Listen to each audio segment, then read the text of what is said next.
or good morning, depending on where you are. It's a pleasure to be here. Thank you very much. Well, welcome and good morning or good afternoon, and the floor is yours. Thank you very much. So, good morning, everyone. Let me get my screen all shared, and then I will get the party started. Perfect. Thank you. All right. So, today I'm going to be discussing training ourselves younger. We all want to age better. We all want to age healthier. There's the crucial metric of health span versus just lifespan. And I very much, given my profession, given my background, like to focus on the exercise portion of that. I'm also, as mentioned, certified in plant-based nutrition, and I try to stay as abreast of that as I can. But I'm in the trenches in the exercise part. So the predominant portion of our talk today is going to be about exercise, how our body changes, which is not in an even homogeneous way whatsoever. It changes very multifacetedly, and how we can focus on certain things to keep ourselves young, to keep ourselves active, and to keep ourselves healthy so that we can live not just longer, but live more effectively, better, more functionally. Um, and then we'll have a good amount of time at the end for Q&A. So please, if you have any questions, bring them to the end. I'd be happy to hear from you. A little more about me. You guys heard a little bit so far. I'm a bachelor's degree holder in biology, and I'm a certified personal trainer through the American Council on Exercise. I got that way back in 2007. So I've been working as a personal trainer more or less full time for 15 years now. I'm also a two-time natural professional bodybuilder. So I've won a professional bodybuilding card in two different organizations, the World Natural Bodybuilding Organization and the Naturally Fit Federation. And those are drug tested, so that means I'm 100% drug free in terms of performance enhancing drugs. But those are with the general population, so that's competing against omnivores, and I've been a vegan since 2007 as well. So I like to say that's a good credential for veganism right there. It shows you that it has not been a hindrance, and I would argue that it's been an advantage to be on a plant-based diet as a natural bodybuilder. I'm also author or co-author, because my wife is the other author, of our book, The Vegan Muscle and Fitness Guide to Bodybuilding Competitions. That's very much a nuts and bolts how-to manual if you're looking to really learn a lot of details about training and nutrition to get your physique to the next level, whether or not you plan on stepping on stage. It's a very detailed guide that will help you, if you're an in the weeds kind of individual, it will give you a step-by-step program to follow to get your physique to that next level on a plant-based diet. I'm also the owner and the head trainer at Richmond, Virginia's only plant-based gym. We live here in Richmond, Virginia. It's Root Force Personal Training. That's where I just spent the last 8 hours training clients. So forgive me if I'm a little tired. But we are a training gym. So it's a small personal training studio one-on-one. And not all of our clients are vegan, but all of our trainers are vegan. And we do try to um, share as much as we can about the benefits of a plant-based lifestyle with our clients and help everyone take that step to be slightly more plant-based over time. You can find out more about me or what we do on social media at veganmuscleandfitness.com or at our website, veganmuscleandfitness.com. And that's also where you can pick up our ebook if you're so interested. So, what are we going to talk about today? Training ourselves younger is kind of a broad idea. That's one of the reasons a lot of us, especially as we start to get older, exercise and keep an exercise habit. But more specifically, we're going to talk about the different systems of the body, different organizations of tissues, different organizations of organs, and how they age at different rates. It's very nonlinear. It's very much dependent on the type of cells and how we use them, and also very much dependent on our lifestyle. Um, Given that they age at different rates, which of these deteriorate most quickly? It begs the question, okay, so what are we losing the fastest? And the following question from that is, what can we do about it? If we prioritize the muscular or the body systems that we're losing the fastest, it's going to make sense. That's going to make our body as a whole function better for longer. I'm going to list my resources if you care to do any more reading, and then we'll have Q&A at the end. Want to point your eyes towards the picture of myself and my lovely wife there as well, showing that a plant-based diet does work for building muscle in women as well as men, because I think she looks great, and I try to look great too. All right, so when it comes to aging, not all systems of the body are equal. It's not even close, really. It's pretty fascinating if you start to dive into this. So if we were to look at a broad spectrum of what systems, on average, in most individuals will age the most slowly, it's going to be the central nervous system. That's your brain, your spinal cord, etc. Um, and there are a lot of reasons for this, but your brain actually ages very slowly, which is a good thing because it's the top of the list of things I don't want to have suffer from aging. We want our minds to be sharp. We want our minds to be functional, and we want to be able to think clearly as long as possible. So this is good news. But some of the reasons our central nervous system ages so slowly compared to most of the rest of our body, there's two major ones. One is there's a very slow turnover of cells. Our neurons divide and form daughter cells very slowly. And this is a good thing in terms of aging because when there's damage, when there's mistakes, there's more time to repair those mistakes before they're copied. When cells are dividing really, really rapidly and they have a mistake, there's not always a chance to correct that mistake before it is then copied, and all the subsequent daughter cells now have that mistake ingrained into their genetic material. So the slow division rate of the central nervous system is a big advantage in terms of aging. The other one is it's very protected. Our spinal column goes through our vertebrae. Our brain is inside of our skull. So it's very, very protected. Our brain is also behind the blood-brain barrier. So it's protected from a lot of waste metabolites, a lot of hazardous chemicals that might enter our bloodstream. So we keep our brain very safe. It doesn't have a lot of repair to do. So there again is less opportunities for mistakes, less opportunities for damage, stress, wear, and tear. And that means our brain is going to last longer, just like anything else would out in the world. If you take care of it and protect it, it's not going to wear out as quickly. Now, other end of the spectrum, we have our central nervous system ages very, very slowly compared to the rest of our body.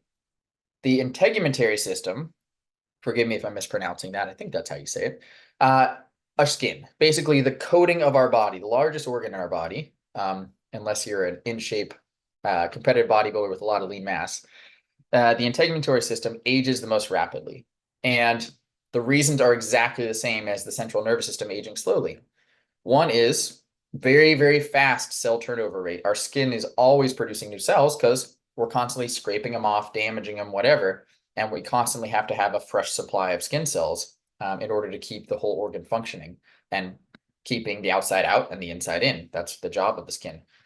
And so that fast turnover rate means that any damage to the DNA, any mistakes made, can more easily be cemented into our genetic material when the cells divide and form daughter cells. So we have a shorter window in order to repair those damages before they become permanent changes. The other thing is our skin is the opposite of the safe, sheltered brain. If you picture our brain inside this skull with this blood-brain barrier, very, very defended from any sort of damage, our skin is out there. It is the shield.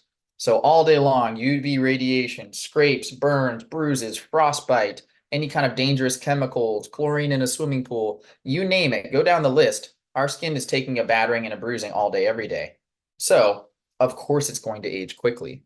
And that means that these damages and these genetic shifts can then be cemented into those dividing cells that are dividing so rapidly. However, all this is subject to lifestyle changes. If you pamper your skin, if you make sure not to go out in the sun too much, if you eat a very healthy diet and keep lots of antioxidants in, everything will age more slowly, including your skin. But those are opposite ends of the spectrum. We look at parts of our body that age very, very slowly, parts of our body that age more quickly. The central nervous system and the skin are opposite ends of that spectrum. The digestive system, if we're looking for something that fell probably right in the middle, it would tend to be the digestive system. Again, it depends on your diet plays a much bigger role in how fast your digestive system aids. But what this all should illustrate to you is that it's not just the numbers on the calendar.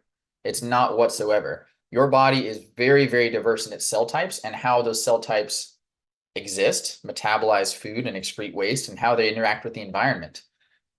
So, when you compare your skin to your brain, they are night and day different. And we shouldn't treat them the same when it comes to how to keep our body running as long as possible and as healthfully as possible. Now, what do we lose the fastest? I just mentioned the integumentary system. Second place only to that, second place only to our skin, is our musculoskeletal system. That, to me, gives me pause because I love muscles. I work with muscles all day, and I want everyone to have muscles. Everyone listening right now, I want you all to have lots of muscles. So hearing that the musculoskeletal system deteriorates that quickly relative to the rest of our body is cause for concern. Uh, the muscle system is absolutely critical for our health, our well-being, and it's what causes us to function. So we need a healthy muscular system in order to function, to stay independent. Otherwise, there is no quality of life. You have to have that. So I will point out later, though, and we'll get to this, the reason for the musculoskeletal system deteriorating that fast is a bit different than other tissues of the body. Largely everything else in the body, it's due to how fast our cells divide and how much wear and tear and abuse they have to endure. Those are the two things that determine the systems of our body's rate of aging relative to everything else. Muscles are a little different, and we'll talk about that. But let's break that down a little further. So we're talking about the musculoskeletal system, our skeletal system, our skeletal muscles, our tendons, our ligaments, and our bones, the things that move us, support us, and keep us structurally sound. These give us physical capacities. If we're thinking muscular endurance, muscular strength, cardiovascular endurance, balance, coordination, all the things like that.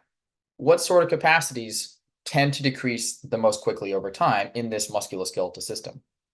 And as you see on this chart to the right, muscle power is far and away the leader of things that degrade quickly over time. If you can see this chart, in just a 3-year change, you're losing 11.3% muscle power relative to muscle mass, which is how much you have, or muscle strength, which is how much force you can produce. And for those that aren't familiar with exercise science terminology, muscle power just means generating force like strength, but quickly. So your ability to accelerate, your ability to jump, your ability to also absorb forces, slow down quickly, change direction quickly, your springiness. Think of that. That's muscle power. And it shouldn't come as any surprise intuitively that that decreases quickly, because you look at a young athlete on like a high school sports team, they have a lot of muscle power. They're springy, they're agile, they're quick, they can jump. And that intuitively is one of the first things that you start to lose as you get older. You don't feel as springy, you don't feel as quick. You don't see a lot of 30 somethings on a playground sprinting around playing tag like you do with children. So muscle power is something that absolutely deteriorates quickly. The second, if we're talking about physical capacities now and not tissues of the body, but the things we are able to do and measure, the second fastest capacity to degrade is balance. So balance, easy way to test that is how long can you stand on one foot? And that goes down markedly after even just our third decade, but especially after our fifth decade, into our 50s and beyond, balance tends to decrease very rapidly. And that should be a concern. I think a lot of us out there are familiar with the fact that danger from falling is absolutely serious, especially the older you get. When you get above 65, 70 years old, taking a serious fall can have as bad of a lifespan diagnostic as a cancer diagnosis. It's a very bad sign for our long-term health if we are not able to keep our balance and if we are at risk of falling. So balance is the second fastest physical capacity to degrade. Muscle strength comes in third. So muscle strength is a component of muscle power, so they're very much related, but muscle power, I would argue, is more diagnostic and more important. So something you want to look at this chart I kept to the left is muscle power decreasing the most rapidly, and then muscle strength, and then muscle mass. So the three kind of ways, if you want to look about your musculoskeletal system. The two very much correlate with the third. So if your muscle power is decreasing quickly, if your muscle strength is decreasing quickly, you're also going to be the person who loses the most muscle mass. And I would argue balance fits in that as well. So don't look at these as separate. They're all part of that same tide that is lowering or raising all the boats in the harbor, so to speak. And since power is the one that decreases the most rapidly, that's the one we can look at that gives us a good diagnostic of how we are doing for everything else. All right. Talking a little bit more about muscle mass, which is how much muscle we have on our body. We don't lose this evenly either. It's not, equal amount of shoulder or equal amount of muscle loss from my arms and my legs and my trunk as an even layer over time. It very much depends varies based on which muscle we're talking about. So you can see this chart to the right. This is over a 50-year time period, and they average these. And then we're looking at muscles of the arm, trunk, thigh, lower leg. The lower down those gray bars drop, the more muscle was lost per that period of time. between 25 years old and 75 years old. So we can see right away a couple of muscles stand out. In the trunk, the psoas, which is a hip flexor, and in the thigh, the quadricep. We can also look at the lower leg. The one that stands out is the dorsiflexor muscles, like the calf. And if you look on the lower level, it's breaking down some muscles of the leg, the hamstring, the quad, and the lower muscles of the shin. The rectus femoris, by far, 33% loss in that period of time, which is the upper quadricep muscle, which is also a hip flexor, just like the psoas in the trunk. And then the gastrocnemius in the foot has a big drop. But what we're seeing here very clearly is the fastest muscle loss over time occurs in the hips and the thighs compared to all the rest of the body. Now, that should cause a lot of concern because intuitively, we stand on our legs all day. Our hips are the basis of our core. They're the foundation of our core that our trunk, our spine, our shoulders, and everything sits on top of. If those are deteriorating the most rapidly, that's very bad news for our physical function. These are muscles that we require to do everything. They're the foundation of our building. So if we're losing those the fastest, that means we're losing our muscles that are primary movers and stabilizers the fastest, which means our physical function is going to decrease rapidly. And I would say this is not by accident. This is absolutely, there's a reason for this. And we'll go into that a little more, but it should cause you some concern when you see that different rates of muscles like this are decreasing at different rates, or sorry, different muscle groups are decreasing at different rates. It should definitely cause some concern. The flip side of that, though, the nice thing is it gives us areas to focus on. And that's why I like to bring up this whole overarching topic of the body aging at different rates and deteriorating or changing at different rates in different places, is that allows us to focus. It's not just one whole job. We can prioritize things based on, okay, what is going to have the biggest return on investment of our time and what's going to, stave off these age-related changes the longest. So why this discrepancy in muscles? I mentioned there's a reason for this. This chart from the right here is from that same study analyzing changes in muscle loss in different muscle groups over time, but it's looking at the types of muscle fibers within these muscles that we are measuring their change of over that 50-year time period. And in case you're not familiar, there's more than two, but there are roughly two types of muscle fibers in any given muscle. If I were to take my bicep, my chest muscle, my thigh muscle, whatever, you have type 1 type fibers, which are slow twitch. They're better for endurance. They're better for doing lots and lots and lots of repetitions at low load. And there's fast twitch muscle fibers. These are bigger, stronger muscle fibers. They're much better suited to lifting heavy things or, no surprise there, fast contractions, given the name fast twitch. They're better for accelerating explosive movements. Given what we saw above, that power is by far the most rapidly declining physical capacity in our bodies as we age, it shouldn't be that surprising that the muscles that are losing size the fastest over this 50-year period of the study are the ones that have the highest percentage of fast twitch muscle fibers. So if we look in the Y column here going down, this is the change in size. So the muscles that are lower down are losing the most mass over time. And in the X column, that's type 2 muscle fibers. That's the percentage. So the farther right you go, the more of a proportion of fast twitch muscle fibers these muscle groups have. Now down there at the very bottom, if you follow that diagonal trend line to these different points, you see that little circle, that's the quadricep. So those thigh muscles have a lot of fast twitch fibers. They're good for explosive movement, for jumping, for running, things like that. And they are losing muscle the fastest. And we saw that on that previous chart as well. This causes, again, this causes me alarm, but it's also very noteworthy. It's these most athletic, most powerful muscle fiber types are preferentially losing muscle mass over time. And these are all the muscle groups that we saw in that previous slide, the hip flexors, all the hip stabilizer muscles, the quadriceps, the plantar flexors, which are your calf muscles. We're losing a lot of strength, a lot of power, and it's preferentially in these muscles that are fast twitch muscle fibers that give us our springiness, that our explosiveness. But it also, when we lose this, it predicts more muscle loss and loss of function over time. Now, why? Why is this happening? What does this mean? And as I mentioned in our first slide, when I was talking about different systems of the body, like the brain, like the digestive system, like the integumentary system, aging at different rates, there was two major reasons. The first reason was cell turnover rate. How fast are these cells dividing? How quickly are mistakes and damage cemented into our genome in those cells? The other reason was protection, wear and tear. The more wear and tear that a tissue type has to endure, the faster it's then going to age, which is logical. It gets beat up over time. This musculoskeletal system is a little different. And the reason I say that is that it is by far the most adaptive of any system in our body. All of our systems can adapt. When you go outside and you're in the sun every day all summer long, your skin cells produce more melanin to protect them from the extra UV radiation. You get a tan.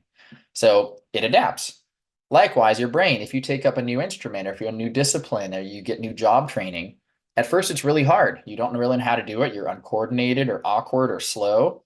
But as you make new connections with your neurons and as you practice and practice and practice and repeat, your brain reorganizes its structure and you get more proficient at those tasks. So all of our body systems adapt.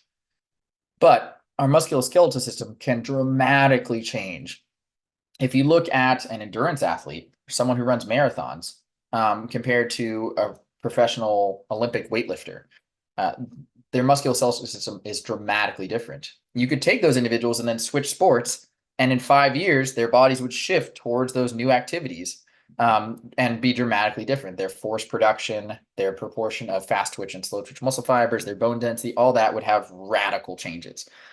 There's no other system in the body that can make that kind of a dynamic change over and over again in any direction you want based on your regular activity levels. So essentially, the musculoskeletal system is operating on its third capacity when it comes to aging of use it or lose it. And we've all heard this before. This is one of the oldest adages in the world, but it is so absolutely true. More than any other body system, the musculoskeletal system is adaptive. It will change based on the things we regularly do. That means that these fast twitch muscle fibers that we're losing the most quickly in our thighs, in our hips, in our calves, this ability to be springy, to be explosive, to generate forces quickly and absorb forces when we have any kind of impact or have to change direction, they're diminishing rapidly because we don't use them. I mentioned you don't see a lot of people above the age of 30, I would argue of the age of 15, even playing tag on a playground. You never see it. Tag is a great game. You're sprinting, you're changing direction, you're dodging around obstacles. You speed up, you slow down over and over and over again. It's fantastic. And I would argue that kids have this instinct to play games like this because they're building their physical capacities, just like you see animals play. Kittens like to pounce on yarn because they're learning hunting skills. Humans like to play tag, hide and seek, and all this because our bodies know, our instincts know we're building the skills, abilities, and the muscle tissues and the bone density and the neural connections to have a functional body and to survive in our ecosystem, which is a little different than it used to be, but that's not necessarily part of this discussion. But the reason, if we go back to our list of central nervous system aging the slowest, integumentary system aging the fastest, the reason I would argue that our musculoskeletal system is in second place in terms of aging the fastest is because we become inactive at a young age. Vast majority of us, we get to high school, unless we're an athlete, we're far, far less active than we were at 10, 11, 12 years old. And it only gets worse. We go to college, we go to work, now we're driving for our commutes. We come home, we're exhausted from work, we watch TV. You've heard this before, the story of the modern existence of a sedentary job, long commutes, and no time to exercise at home. Or maybe if you're on top of things, you're exercising an hour or two a week, which is great, but that's not what we were doing as kids when we were playing on the playground every day at recess and at lunch and then at PE and then after school sports. And so, of course, when you look at it that way, we have this very, very, very adaptive system, our musculoskeletal system, which will change itself radically based on the things that we do on a regular basis. And then we stop doing things. Of course, it's going to change. Why wouldn't it? It makes perfect sense when you look at it in that light.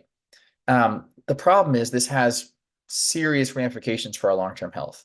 And it's more than just not exercising. We lose that ability to be athletic. We lose that ability to have these high level functions that then predicts we're going to lose all of our muscle mass. We're going to become unstable, have poor balance. We're going to preferentially lose the muscles of our thighs, calves, and hips and become unsteady in our feet. And that's going to really restrict the things we do further. But it doesn't have to be that way. The great thing about having an adaptive system like the musculoskeletal system is you can change the course of that aging trajectory at any time. It's very, very adaptive. And so that works for you. It works on the one hand, if you're not doing anything, it's going to degrade quickly because that's what it does. But on the other hand, if you start doing things, it will adapt and you will improve quickly. So I've not seen any research in this. I looked, but I would love to see some research taking people who really focused on athletic attributes such as muscle power, balance, strength, and saw how their musculoskeletal system ranked in terms of the aging of the rest of the body. It wouldn't surprise me at all if it was right behind the central nervous system. I think it's that powerful that you can have the musculoskeletal system leapfrog most of the other systems in the body and be one of the slowest aging if you use it the way you did when you were 8 years old. That would not surprise me one bit.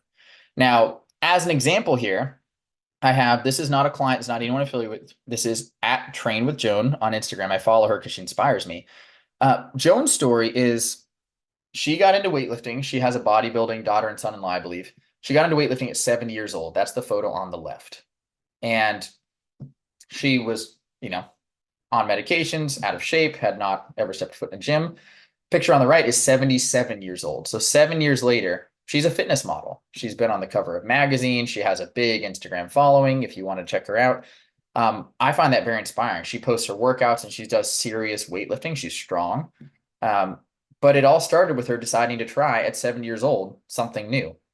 And so even with 7 decades of not using her body, with it adapting to a sedentary lifestyle, weak joints, weak bones, weak muscles, even with all that inertia, she was able to become this fit, strong, healthy person. And she's still improving to this day. In fact, it was very, very inspiring. I want to say about 9 months ago, she shared a story about how she likes to cycle and she was in a bicycle accident and she felt pretty badly. She was bruised up. I think she had a black eye, she had a sprained wrist and all that, but she didn't break any bones at 77 years old. I think that is remarkable and fantastic. And she went on to talk about like, if this had happened to me 10 years ago when I was 67, I probably would have shattered multiple bones and been laid up in a hospital and then had poor physical function after that. Probably would have skipped my rehab, et cetera, et cetera, et cetera. So it goes to show you that not only is she younger and healthier at 77 than she was at 70, but she has a more resilient, safer body so that when she's out being active, having fun with her daughter and son-in-law and whoever else, her friends, even if she gets bumps and bruises, scrapes, it's far less of a serious issue than it would have been were she 10 years younger, but less musculoskeletally fit. So that's the good news is our musculoskeletal system is so adaptive, we can get it to do what we want when we want. Now, this is true at every age. So there's a lot of questions like, but I'm 60, but I'm 70, but I'm 80. Is it too late for me? It's never too late is the answer to that question. So what we see here is this is a great 12-week study. And it looked at, does resistance training work for older adults, age 65 to 75, and for the very old, which is 85 plus in this category. That's how they defined it. Turns out it does. And not only that, but you might look at these numbers. The group in the 85 plus category actually had better results than the group in the 65 to 70 category. They gained more muscle, they gained more strength, and they improved their performance more, almost twice as much in terms of performance than the older adults. Now, I would argue, it's obvious they were probably starting from a little lower place if they were average 85 plus. So they had more to gain back. But this shows how robustly at any age your musculoskeletal system can respond if you give it the right stimulus. There's no sell-by date. There's no deadline where, nope, doesn't work for you anymore. It is always going to work. And honestly, if you're starting from a lower point, it's going to work better. If I'm an elite bodybuilder and I start resistance training and I gain 1%, I'm excited because I'm already at this upper level. I've been doing it for a long time. If someone starts way down here at the very bottom, you can't see my hands, but that's fine. If someone starts way down low in terms of what they're able to do and what they're confident in doing, you're going to see massive improvements. Your body hasn't made those adaptations yet, or if it did a long time ago and lost them, it's going to gain them back. So this tissue, it's really, honestly, it can be miraculous how much you can change your body, how much that can change your life and your prognosis and your physical outcomes based on what you do. And every other system in the body is going to respond to the things you do. Like I mentioned earlier, everything is adaptive, but nothing comes close to this adaptive. And so we can leverage that. We can get to work, and it doesn't take that much. So if you see here, low volume exercise program, 2 to 3 hours a week regarding resistance training is enough to elicit these changes. 12 weeks, 2 to 3 hours a week. These people were much healthier. They bumped themselves into different categories of risk for chronic diseases, for physical function, everything. And what's great as well is structural changes that you make when you resistance train or when you improve your musculoskeletal system. Structural changes that you make persist. They take time to adapt, not a ton of time. 12 weeks is not that long. But there's a follow-up study here where they took people exercising 3 times a week for 12 weeks. And then following that, they had them do a layoff period for 12 weeks, only doing once a week. And they didn't gain any more muscle, but they didn't lose any either. And so what that means is we work hard, we put in time, 3 hours a week, which is not a massive investment. We have 168 hours every week. 3 hours a week, though, you gain a bunch of strength, you gain a bunch of muscle, and you're like, oh no, if I get busy or I get sick or I travel something, this is all going to be for nothing. I'm going to lose it. That's not true. It just takes the slightest amount of regular stimulation for your body to say, no, we better keep this. And that's true of people with bed rest. They've treated people with bed rest as well. A couple hours a week can almost completely prevent the atrophy you would normally see in bed rest, which is rapid, even in the very young. Bed rest can cause rapid muscle loss, but a little bit of resistance exercise, 1 hour, 2 hours a week, can completely negate that. So it does not take a lot. And particularly if you built muscle, built strength, it doesn't take a lot to maintain it. It takes more to build it. You have to do more. You have to stress your body and get it to adapt further. But in terms of maintaining it, it's very easy.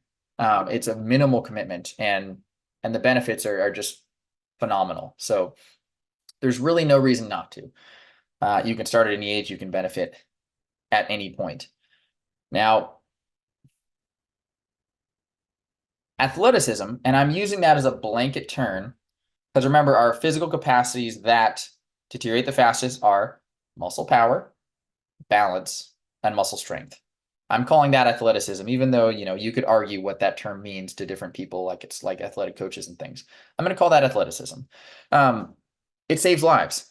The more physically capable you keep your body or build your body up to be, the less diseases you're going to have, the longer you're going to live. And I would absolutely argue the better your quality of life will be, your health span, because you're going to have better physical performance. The things you can choose to do with your time is open wide. You can do sports, you can do hiking, you can do different kind of adventure things, you can travel.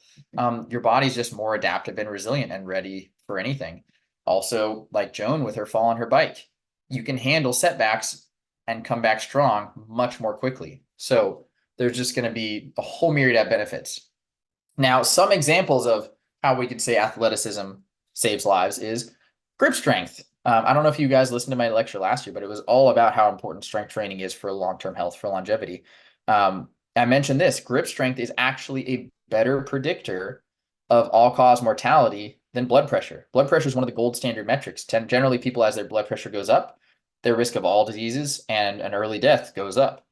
But it turns out having a weak grip is even more predictive of that. And the reverse is true too. If you have a strong grip, it predicts that you're going to have a longer, healthier life, which is fascinating to me. And it's not that there's some magic in the hands, or at least not, I don't think so.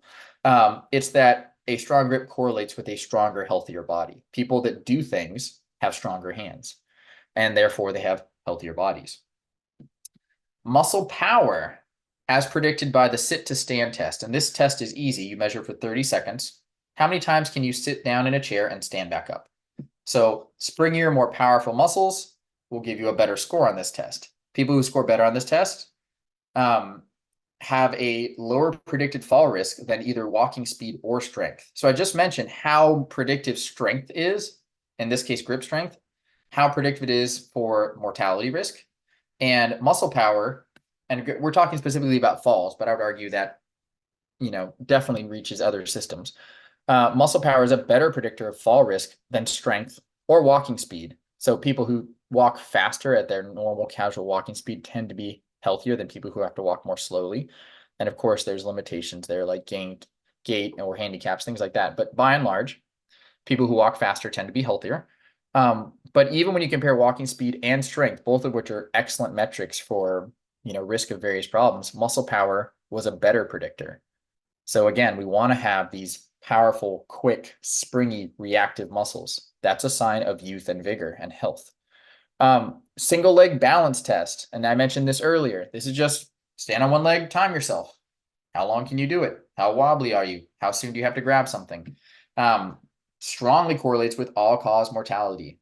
And that shouldn't be surprising. If you have strong, stable legs, I mentioned the different rates of muscle loss in our body. If our thighs are strong, if our hip stabilizers and flexors are strong, it's going to be a piece of cake to balance. If these things are weak because we've been sedentary, it's not going to be so easy, especially if we're carrying a lot of extra weight. It's going to be very challenging. And that's going to predict that we're not doing so well in terms of long-term health. So athleticism, if we're talking about strength, muscle power, and balance, when I say athleticism, absolutely saves lives. Work on these things, improve these test scores, and keep your body healthy. You will live longer. You will be healthier. Now, I've talked a lot about muscle power. I've talked a lot about athleticism, balance, the musculoskeletal system in general. How do we improve it? It's really important. I made that point. You get it. How do we improve power in particular? Now, granted, all these things help everything else. If your balance gets better, it's going to be easier to have good muscle power. If your strength gets better, you're going to have more power and more muscle mass. So these things feed into each other. But right here, I'm mostly focusing on muscle power because that was the most rapidly lost physical capacity that people saw over time. And it's very diagnostic of everything else going poorly if you lose it. So there are 4 ways that I'd say anyone can easily focus more on their muscle power. Remember, muscle power is force plus speed, force generated quickly. So if you have a traditional strength training regimen, let's say you go down to the YMCA twice a week and you do the machine circuit where you lift weights on the machines, that's awesome. Please keep doing that. That's really good for your health. The only change you have to make in order to make it more power focused is accelerate on the concentric phase. So when you're lifting the weight, try and accelerate the weight, speed it up. Be safe. Don't go necessarily your full speed, especially if you're just starting out, especially if you're an older adult or you have some sort of at-risk situation like, surgery, injuries, chronic conditions. But work on accelerating that weight. Don't just lift it smoothly. Try and make it speed up as you go. If you go through a few workouts and you have no problems, work towards accelerating as hard as you can, maybe over a 4 to 6 week period. Get to that point where you're doing the same weight, but you're doing it faster. Now for the eccentric, this is the lowering portion of the weight, could be machine, could be free weight, doesn't matter. Definitely do that slow and controlled. The eccentric is very, very beneficial for stability, for improving neural connections with your muscle spindles and your muscle cells. That's where your brain talks to your muscles. That makes that connection better. So you get more coordinated, you get more control. So you want to be thoughtful. You want to keep tension on the muscles for that lowering phase.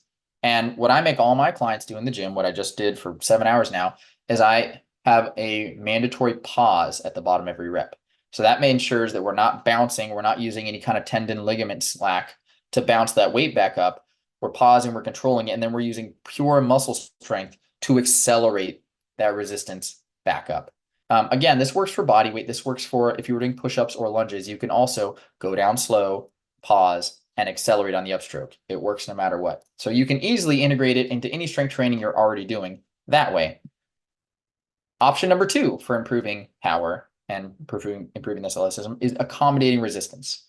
Accommodating resistance is just fancy fitness speak for the weight is not the same the whole way. It changes as you go. So typically that's done with resistance bands or chains. If you have like a more hardcore weightlifting gym, there's chains. I wish they were everywhere because they're pretty cool. But if you think about, if I have a bar and instead of weights on each side of the bar, I have resistance bands attached to the bar and I'm lifting it up and the bands are getting stretched as I lift it.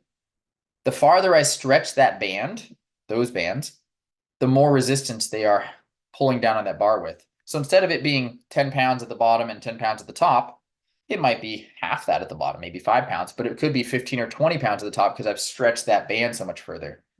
That, from your muscles perspective, mimics acceleration. So instead of just having 10 pounds of force all the way up as you're lifting that weight, the muscle has to push harder and harder and harder to get that weight to keep going up. And that's what it's doing when it's accelerating. It's pushing harder and harder to get weights to speed up. So you can take a normal resistance and you can accelerate hard, or you can use accommodating resistance. And I would argue still try to accelerate it. But your muscles see that the same. When they have to produce more and more force during a repetition, that to them means acceleration. Chains work the same way. I don't know, vast majority of people will not have access to chains. It's honestly, it's just a metal chain you hang from a weight. And it's the same idea. As you lift the weight, more and more links of the chain are pulled up off the ground. The weight gets heavier. As you lower the weight, more and more chain lays down on the ground. The weight gets lighter. So same exact idea. You're forcing your muscle to work harder the higher you lift the weight, and your muscle thinks it's accelerating because of that increased force demand. So accommodating resistance is great. I think everyone should use it. Plyometrics and rebounders. So plyometrics are not for everyone. I will absolutely say that if you're an at-risk population, if you have concerns of falling, things like that, you don't need to be jumping and bouncing around. Most people well into their 70s or even 80s can do some form of plyometrics though. So if you picture a box jump onto a very low box. If you go to exercise classes where you have the plyometric steps, where you have risers and you put that plastic lid on top for a step, you just put that lid on the ground, it's 2 or 3 inches high, and you jump onto that. There are a lot of people that can do that, especially if you have it next to a wall with someone ready to assist you if you lose your balance. You can do that, and you'll be amazed at what a confidence booster that is. I've routinely seen this, and I've even seen this in myself. If I haven't done any plyometrics for, say, a couple years, it's intimidating. Even jumping on something low, it's like, I haven't left the ground. I haven't left Earth's orbit in a long time. This is nerve-wracking. But then you do it and you're like, oh, I can still do this. And it absolutely is a confidence booster. I've seen it in many clients over time. You do a little bit of jumping and all of a sudden you realize you can. And that makes you more confident, puts a little spring in your step. And it also is teaching your body to be more reactive. And that's the whole point of plyometrics, is they're quick. So you step wrong off a curb, you have this system where you can more easily catch yourself because you're used to these quick movements, these accelerations, these absorbing of impacts, which is part of muscle power. The other tool I absolutely love, and I encourage everyone to use them when they can, is rebounders. Rebounders are just small trampolines. That's why I have this little image of that guy jumping there. Trampolines are fantastic for a lot of things. You're getting the acceleration of jumping, so that's a power. You're also getting the G-forces of landing, but it's not a hard impact. It's a slow kind of cushioned impact. So you're getting lots of G-forces, and that's improving your force absorption, which is another component of muscle power. If you're not holding on, and by all means, if you haven't been on a rebound or anything in 10 years, 20 years, whatever, hold on, be safe. But if you are comfortable or have been practicing and you can do a trampoline without holding on, it's fantastic for your balance, because the trampoline is not just pushing you straight up. It's also, depending on where you land, it might be pushing you slightly to the left, slightly to the right. You might be landing more on your right foot than your left foot. There's all these minor perturbations that your body has to absorb and manage that are very, very beneficial for your balance. So rebounders are great for power. They're great for force absorption. They're great for balance and coordination.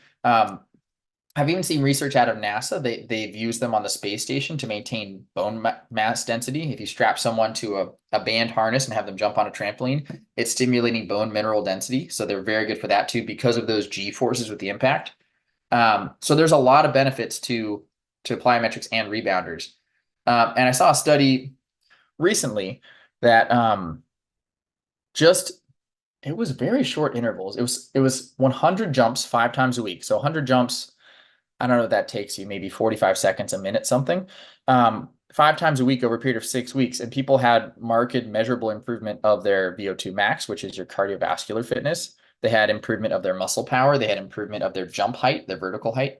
So I wouldn't say there's anything particularly magic about rebounders and trampoline, but they are a very useful tool that works a lot of different things at once. So I absolutely encourage you, if you're doing that machine circuit at the Y, like I mentioned above, throw a little rebounder in there. Make sure you're safe. Make sure you got a spotter at first if you're not sure. But build up these capacities because it has a lot of carryover.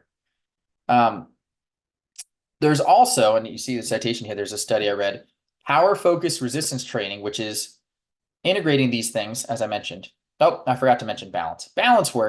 Um, balance work, very, very important. As I mentioned, in terms of physical capacities, it's the second fastest physical capacity that we lose over time. Second to muscle power is balance. The good news is it's very easy to build your balance. You just have to spend time balancing. Um, at first, especially if your balance has suffered from neglect for a long time, just work on standing on one foot. Stay somewhere where you can hold on to things, stay somewhere safe, and just work on 30 seconds per leg is typically where I start people. I make sure to do these barefoot because I want all the muscles in your feet engaging. I want your toes spread out and kind of catching you like stabilizers. I want your arch having to pop up and work because your feet and your ankles are a quarter of the joints in your body. You want them strong, you want them functional. But just start 30 seconds per leg, holding on. If 30 seconds is too much, start with 15. Start where you are. And then as you improve, the way I like to integrate balance work with all my clients is anytime we're doing some kind of smaller single joint exercise, like say dumbbell curls for your biceps, also have them do it on one leg, or lateral raises for your shoulders. Anything like that, or resting between sets. Let's say you're doing some sets of leg press on the leg press machine and you're resting a minute or two. Do 30 seconds on each leg of balancing in between that. It's going to be harder because your legs are tired, but that doesn't bother me. Hard is actually okay. Hard is good for you. But you start to build that up and make sure you're hitting balance regularly. It's a skill, just like playing an instrument or something, and regular routine repetitions of balance practice make it improve really, really quickly. So make sure you're getting that almost every day, or at least every time you exercise, if you're formally exercising, get that in and find ways to integrate it. Stand on one foot while you're brushing your teeth, stand on one foot, you're waiting in line.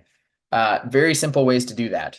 And it improves quickly, and that's going to also improve all your other capacities as well, because better balance means you can generate more force, more muscle power, maintain more muscle mass. And so all these things feed into each other, as I mentioned before. And as I was saying before I got to that point and had to backtrack a second, is power focused resistance training, which is using just the first method of acceleration on the concentric phase, proved effective in older adults. It was safe and effective. There was no higher injury risk than regular strength training with a steady pace.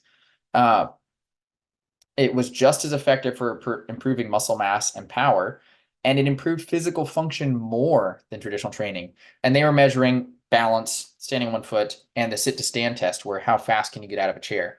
So people gained just as much strength, just as much muscle mass. It was just as safe, but they improved their function a little bit better.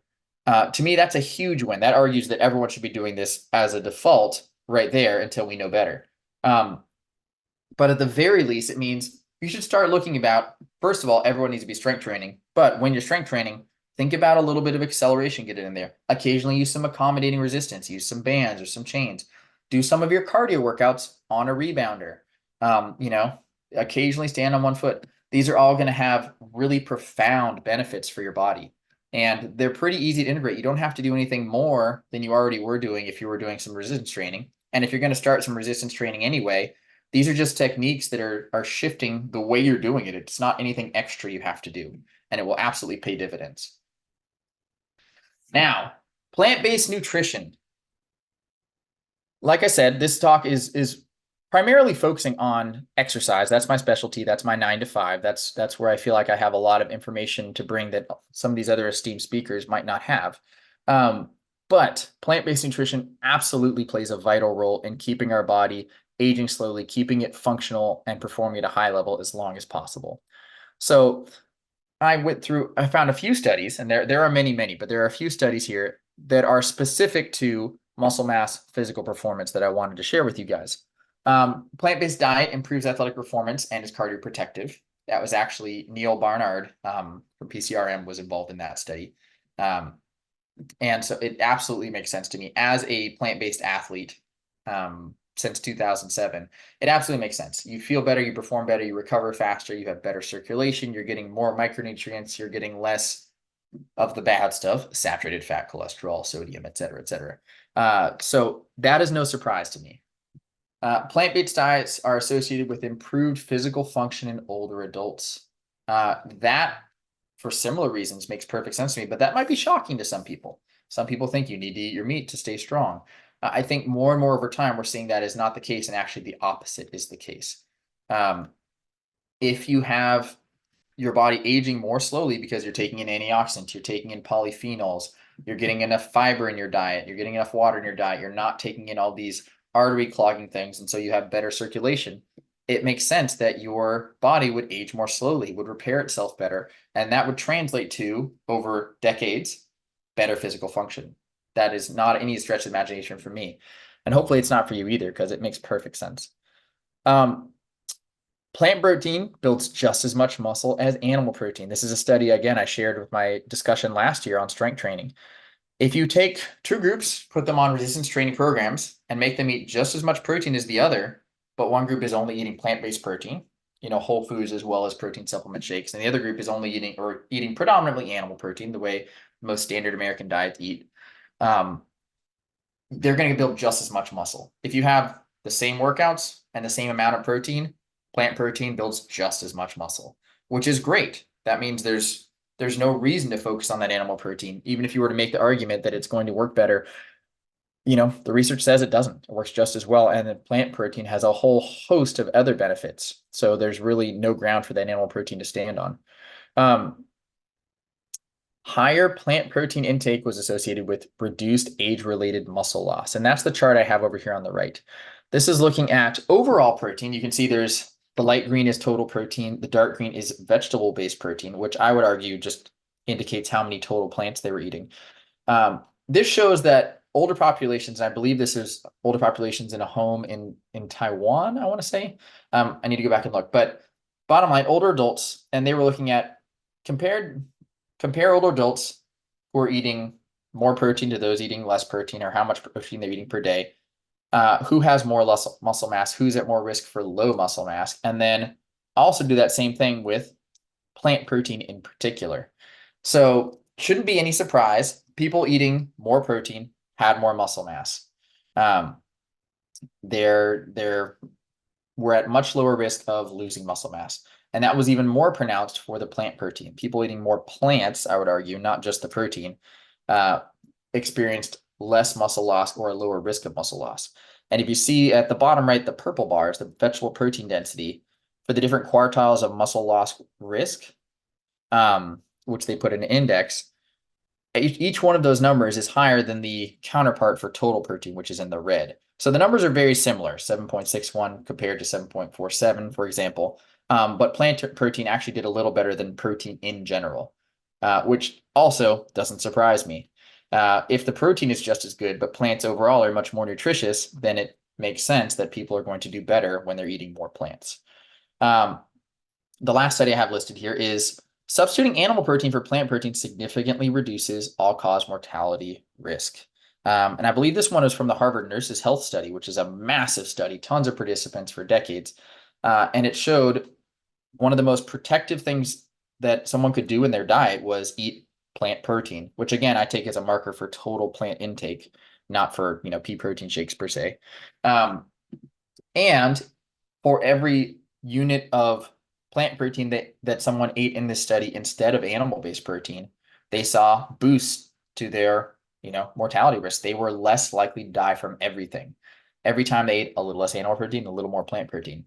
So if we're looking at this research as a whole, if plant-based protein is just as good at building muscle, but plant-based diets are fueling your performance, improving function as you're older, and decreasing your risk of all-cause mortality, why wouldn't you focus your diet on whole plant foods and plant proteins in particular, like beans? I tell my clients all day long, till I'm blue in the face, go eat beans today. Beans, beans, beans, beans, beans. Yes, there are other sources of plant proteins, but that's an easy little soundbite I can give them.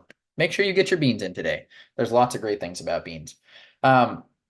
So there's tons more information regarding plant-based nutrition. Lots of the speakers in this summit are sharing much more than I could about plant-based nutrition. But just this snapshot, just this little snapshot of, okay, how does plant proteins affect physical function as you age? How does it affect muscle mass? We can clearly see an advantage.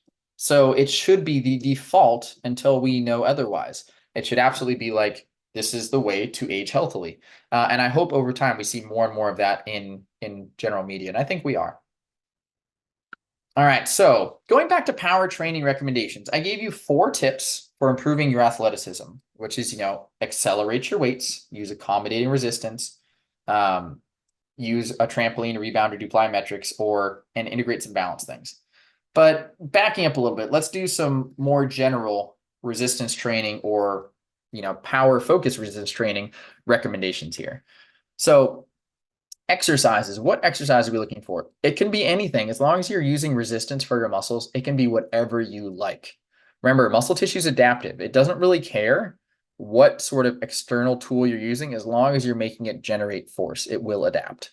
So you can use body weight, free weight machines. You can be lower body focused, because remember, our thighs, hips, and calves lose muscle the fastest. So you do want to make sure you're working those. Do not skip leg day. Intensity, and that's percentage of 1 rep max or rate of perceived exertion. If you don't know these things, don't worry about it. Essentially, it means work hard. 20 to 80% of 1 rep max means you can use lightweight or heavyweight as long as you're pushing yourself.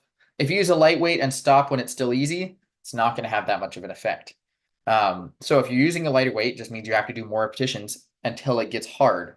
Because what your muscle is waiting for is, how much hard work have you been doing? Okay, I better adapt. That's what our muscles are listening for, paying attention to. Rate of perceived exertion is 13 to 18 out of 20. I would have called that a 6 to 9 out of 10. I think that's a little more intuitive. Rate of perceived exertion is just on a scale of 1 to 10, how hard did that feel? And we're looking for 6 to 9. We're looking for pretty tough. Not absolutely all you could do, not muscle failure, but pretty tough.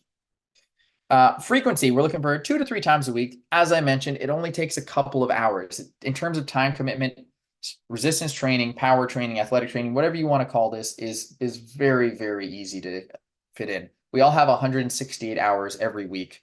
2 hours is, it's very small commitment to there. It's almost 1%. We can all get that in, and the benefits are so profound that there's no reason we shouldn't get that in.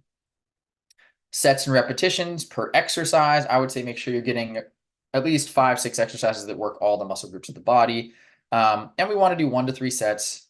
Repetitions, again, don't really matter. So you can say 6 to 12 repetitions. I think using a little bit more resistance and really accelerating has a little bit better benefit on power in particular if we're talking about it. But if you're new to this, if you want to make sure you're safe, absolutely err on the higher end of the rep range. You could do sets of 20 repetitions, 25. The main thing is get started. I think there is benefit to doing the heavier weights once in a while, especially as you get more acclimated and really working that acceleration. But the bottom line is get in there and do the thing. Rest periods. Typically, longer rest periods are beneficial for power. When we're trying to accelerate a rate, when we're being a little more explosive and intentional with our exercises, it's not just fatiguing your heart and lungs. It's not just fatiguing your muscles. It's actually fatiguing your nervous system as well. When your brain has to send a very strong signal for all your muscles to contract as hard as they can, all at the same time in a coordinated fashion, that's more work for it than to just go, yeah, lift it slow and easy, no big deal.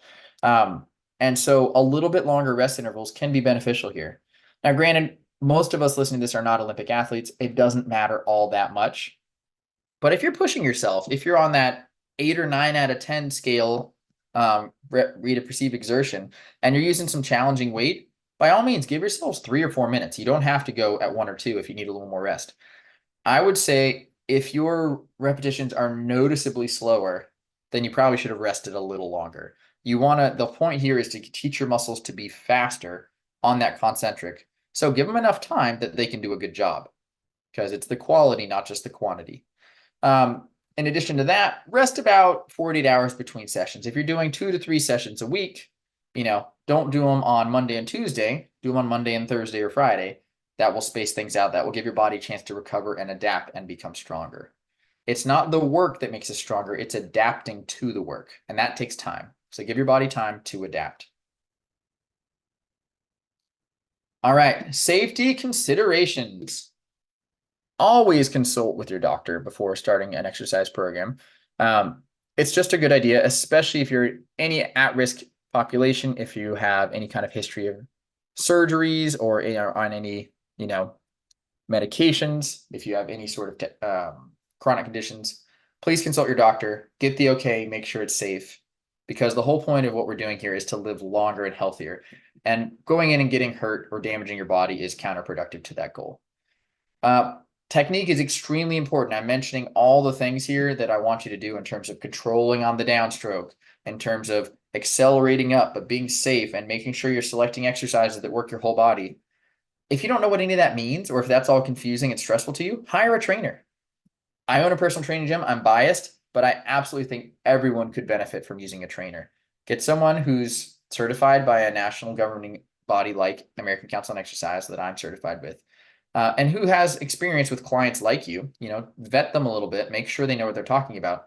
But they will absolutely shorten your learning curve substantially. They will show you the ins and outs. They will make sure you're doing it.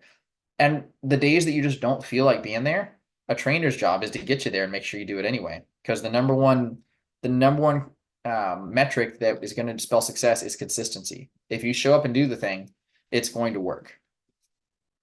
Now, when you speak with your doctor, review any medications or contraindications that you may have, just to make sure everything's safe or there's not specific things that you need to watch out for.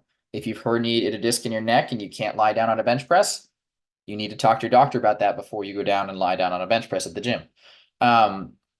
If you, like, say, for example, you've had bypass surgery or you're at high risk for a heart attack, do you need to limit your heart rate in the gym? Do you need to limit your blood pressure during exercises? Do you need to have some kind of monitoring equipment? These are things you want to talk to your doctor about if you're at a high risk population. It does not mean you cannot do it. You absolutely can get in there and improve and get stronger and healthier and better. But you need to be smart about it. Take care, ask the right questions, and take the right precautions so that you can maximize your chance of success. All right. So in a nutshell, that's what I was talking. These are references. These are some of the studies I cited in my lecture. And then I'd like to go to any questions. That's my beautiful family. We now have a third child, and these kids are a lot bigger. So I need an updated muscle photo with the kids. I'll get that to you guys someday. So let me know what questions you have. All right, great. Well, we look forward to that updated picture of the family, but it looks like everyone is pretty physically fit there. So thank you so much for all that information that you shared. We're now going to begin the formal Q&A portion of the presentation. For our audience members who would like to ask a question, please raise your hand in Zoom. We'll put instructions for how to do so in the chat. We don't take questions directly from the chat, so if you do want to ask a question, please raise your hand. So we had a speaker yesterday that seemed to say that it was very hard to put on a lot of muscle. And this is someone who's extremely pro plant-based, but he was saying that it's very hard to put on a lot of muscle without doing so in an unhealthy way. And when I pointed out game changers, he said that, like the guy who's the strongest man, who's a vegan, was fat, and or we have to do unhealthy things. Can you put on muscle, I guess, whether you're vegan or plant-based or not? Can you put it on in a healthy way? I know you mentioned the proteins, that as long as you eat the same amount of protein, you can do so. But do you have to eat an unhealthy proportion of your diet in protein? What are your thoughts on that? My thoughts on protein in particular have changed a lot over the years. When I first started bodybuilding seriously in about 2009, the dogma was to eat as much protein as you possibly could, and I did. And I've since backed off a lot on that, especially with emerging longevity research, because longevity has become much more of a hot topic in the last few years, saying that tons and tons of protein is probably not a good idea if you want to live a long time. We need more information on that, but that seems to be where the consensus is leaning. Can everyone gain muscle on a plant-based diet? Absolutely. Absolutely you can. You hear the whole adage, how did an elephant get so big if it never ate meat? So it's absolutely true that you can gain muscle mass. Granted, we're not elephants, but as long as you're hitting adequate calories, maybe a slight surplus, and you're getting adequate protein, which I'll talk a little bit more about protein in a second. As long as you're hitting those two things and stimulating muscle protein synthesis with some hard exercise. So you got to put in hard work and you've got to do it in a thoughtful way where you're working on the muscle systems of the body. There's no reason you shouldn't gain muscle mass. There's a very big genetic component to getting muscular. In bodybuilding, we talk about genetics all the time because you can take you can take two people and put them on the same workout, same diet. One will get very muscular, one will gain a tiny bit. And that is largely genetically dictated. I tend to be at one end of the spectrum where I gain muscle pretty easily. I've met people who gain muscle faster than me, and that made me mad. But there are also people who they can do everything perfect and they will absolutely gain strength. They will gain muscle, but it will be, 10% of what an easy responder would have. There's actually that term in the literature, a fast responder, slow responder, but there are no responders. Everyone responds. Going back to protein a little bit, because I'm glad you asked. That's something that a lot of people are interested in. The minimum daily requirement for protein for everyone is 45 grams a day for females, 55 grams a day for males. So that's how much you want to make sure you're getting every day to stay alive. That's very, very easy to do if you're eating adequate calories. So if you're not starving to death, you're hitting your protein. Now, in terms of the literature, and again, this is a moving target and a pretty hot debate, muscle mass in response to exercise is maximized at about 1.7 grams per kilogram body weight per day, which if you translate that to pounds, it's about 3/4 of a gram of protein per pound of body weight every day. So if you weigh 200 pounds, that's 150 grams of protein a day. So that's the upper threshold. Like, let's say we're talking about a male, that's 55 grams a day is the bottom of what you want to consume. And then if you weigh 200 pounds, and I'm just throwing that out there, about 150 grams a day is the top. That's a pretty wide thing. That's a 100-gram swing. So I would absolutely argue if you're eating plant-based foods, if you're getting closer to that higher number, like let's say you're eating 100, 110 grams a day, and you're doing some resistance training, there's no reason you shouldn't gain muscle mass. Hitting higher protein number is harder to do, especially if you're only having whole foods, if you're not having any mock meat, if you're not having any protein powder, it's more challenging. You have to focus more on your tofu, your tempeh, your beans, your nuts and seeds. But it's certainly achievable. I've done it. And you can still build muscle at lower protein intakes. I've worked with people who were largely fruitarian or largely raw vegan and had very low protein intakes. They still gained muscle and still gained strength. It probably wasn't maximized, but it's certainly possible. Even at the lowest, I would not be surprised one bit if at the very bare minimum of 55 grams a day, you could gain muscle protein, gain strength. So hopefully that answers your question. It does. What about though at the level of performing as a bodybuilder? Not that I don't think many of our audience are going to become professional bodybuilders, but the idea of, are those people, even in the whole food plant-based people, are they healthy, or are they doing something that is, in order to put on that muscle, they're doing something that may be unhealthy for them in the long term? That's a great question. I honestly ponder this question myself a lot, and I've read a bit about it trying to find an answer. I will say for long-term health, if your goal is just to live as long as you possibly can, avoid diseases, it's probably best to keep a low BMI, a low body mass index, a lightweight.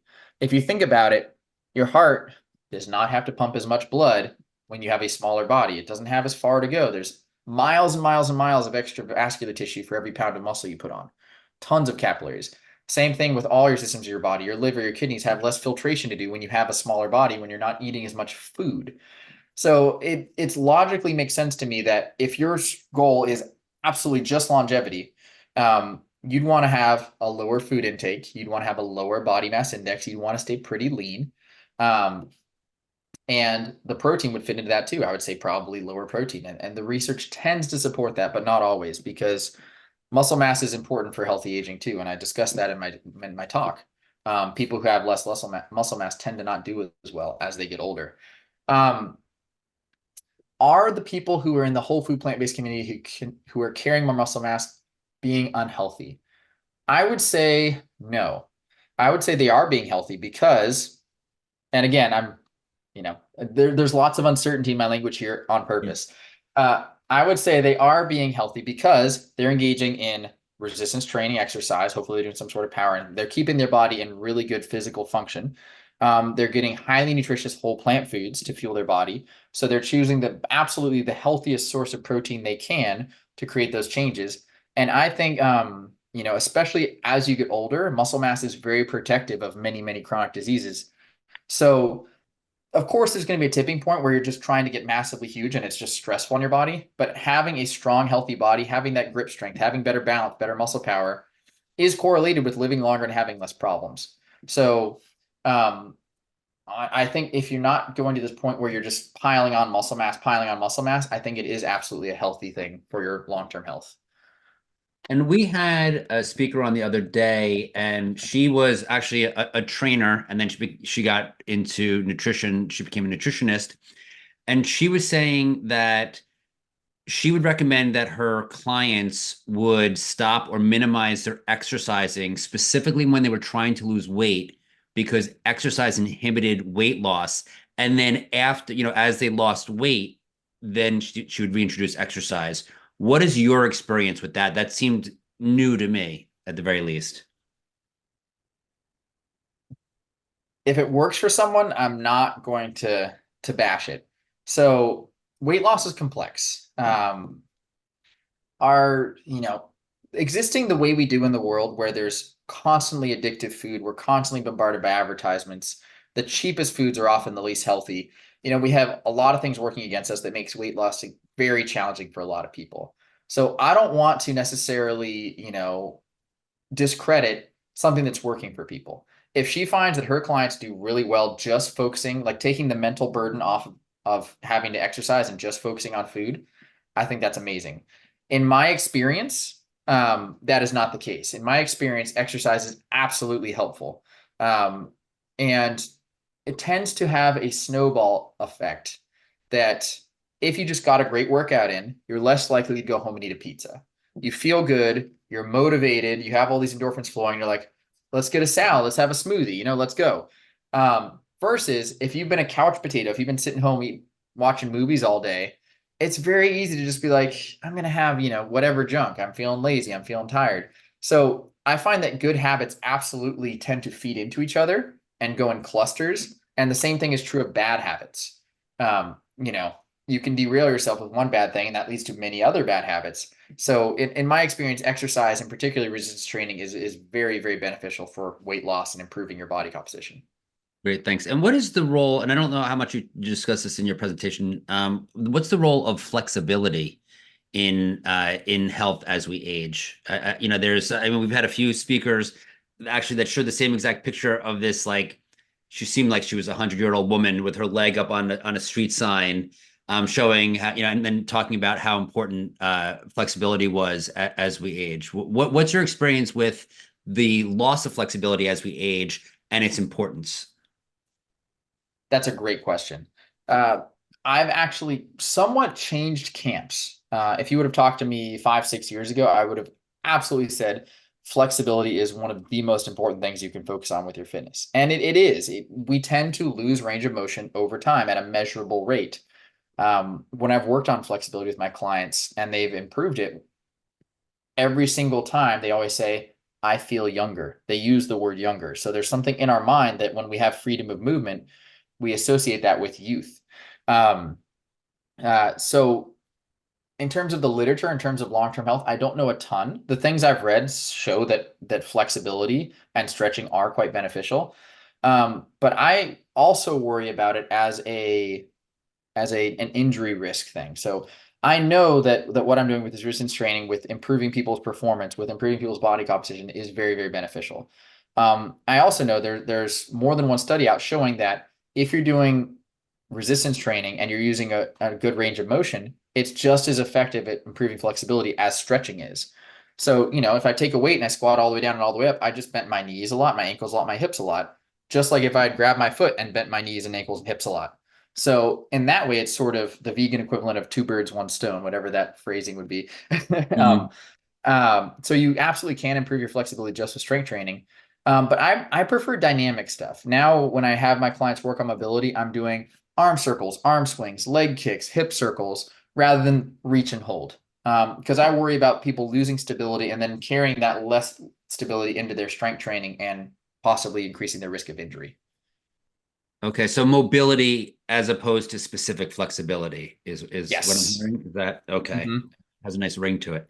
Um, Yes.